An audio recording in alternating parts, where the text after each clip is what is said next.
নমস্কার বন্ধুরা, আপনারা সবাই নিশ্চয়ই ভালো আছেন। রিঙ্কু রান্নাঘরে আরও একটি নিউ এপিসোডে আপনাদের সবাইকে স্বাগত। বন্ধুরা, আজ আমি তৈরি করব একটি পুরনো দিনের রান্না, কচু বাটা।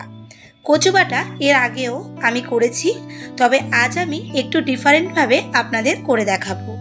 কচু বাটা অনেক রকমভাবেই করা যায়, বাট আমি আজ যেভাবে করব সেটা আপনাদের নিশ্চয়ই ভালো লাগবে। খেতে হবে যেমন মারাত্মক টেস্টি, তেমনি করাটাও ভীষণ সহজ। আশা করি আপনারা শেষ পর্যন্ত আমার সঙ্গে থাকবেন। বন্ধুরা, আজ আমি যে কচুটা দিয়ে কচু বাটা করব সেটা হলো মান কচু। এটা অনেক দিন ধরেই খাবো বলে বাড়িতে পড়েছিল, তাই পাশের থেকে একটু নষ্ট হয়ে গেছে। তবে কেটে কুটে যেটুকু থাকে সেটা দিয়েই আজ আমি এই কচু বাটাটা করব। কচুর খোসা একটু মোটা করে ফেলে দিতে হয়, সেইভাবেই এটা ফেলে দিয়েছি। আর যেটুকু নষ্ট ছিল সেটাও ফেলে দিয়ে কেটে কুটে এইটুকুই রয়েছে। এখন এটা আমি ভালো করে কুচিয়ে নেব। এইভাবে কুচিয়ে নেওয়ার পর এটা আমি পেস্ট করব। আপনারা চাইলে গ্রেটার দিয়ে গ্রেট করে নিতে পারেন, তবে যাদের হাতে চুলকায় কচু ধরলে তাদের বলবো একটু গ্লাভস পরে নেবেন কিংবা সর্ষের তেল মাখিয়ে নেবেন, তাহলে আর দেখবেন হাত চুলকবে না। সমস্ত কচুটা আমি পেস্ট করে নিয়েছি সামান্য জল দিয়ে, তবে যতটা পারা যায় অল্প জল দিয়ে কিন্তু এটা পেস্ট করতে হবে। যদি কোনো ক্রমে বেশি জল হয়ে যায় সেক্ষেত্রে একটা ছাঁকনির সাহায্যে এটা এক্সট্রা জলটা ফেলে দিতে পারেন। কচু বাটা করে নিয়ে এরপর আমি গ্যাসে একটা কড়াই বসিয়ে তাতে দিয়েছি 1 টেবিল চামচ পরিমাণে সর্ষের তেল। তেলটা গরম হলে সামান্য নুন ছিটিয়ে দিয়েছি। তারপর এতে আমি দিচ্ছি 150 গ্রাম ছোট চিংড়ি। চিংড়িটা দিয়ে কালারের জন্য আমি এতে দিলাম সামান্য একটু হলুদ। এখন 1 মিনিটের মতো চিংড়িগুলো ভেজে নেব। খুব বেশিক্ষণ ধরে চিংড়ি ভাজলে কিন্তু শক্ত হয়ে যায়, তখন খেতেও আর ভালো লাগে না। চিংড়িগুলো ভাজা হয়ে গেছে, এখন এগুলো একটা পাত্রে নামিয়ে রাখবো।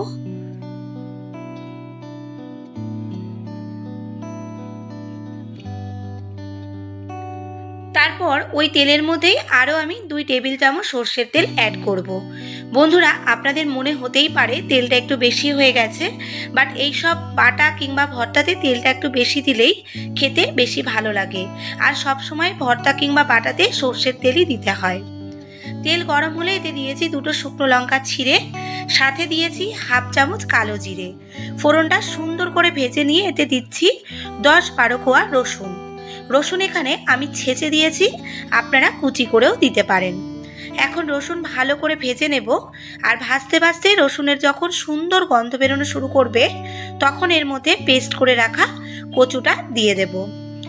বন্ধুরা, কেমন লাগছে আমার আজকের এই রেসিপি কমেন্ট করে কিন্তু অবশ্যই আমাকে জানাবেন।